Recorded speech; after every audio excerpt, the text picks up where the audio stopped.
So I've been looking forward to catching up for a while now. So I'm glad you were able to join me for coffee. How are you? How are your parents? Wasn't your mom's birthday the other day? Geez, I remember that crazy surprise party we threw for her when we were younger. I think she had a blast. You know, I don't want to admit it, but my parents are getting older too, and they're starting to show their age.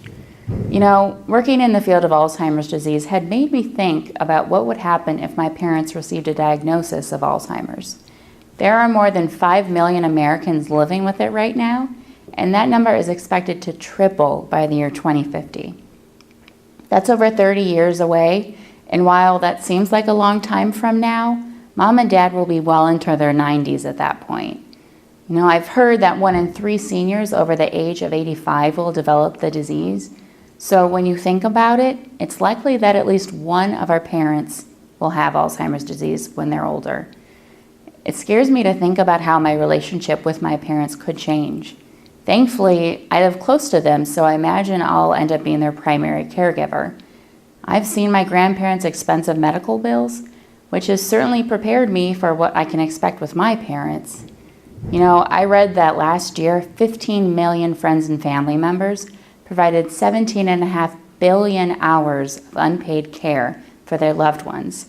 And that care was actually valued at $216 billion. My parents don't have that kind of money saved up to pay for their care, and I certainly don't have $216 billion to give away either.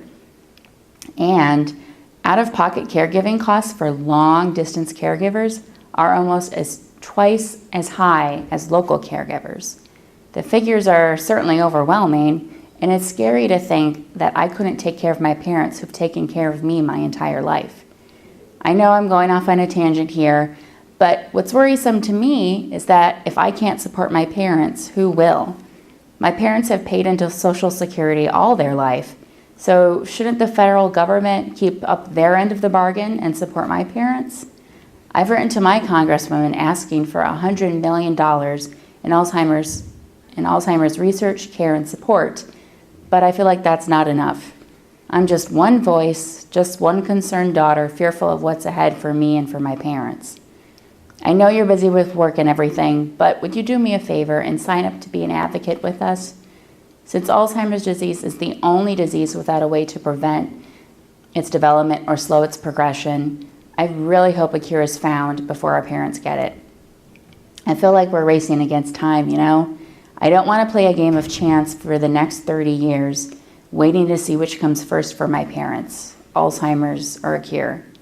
Will you join me in advocating for our parents and for our future?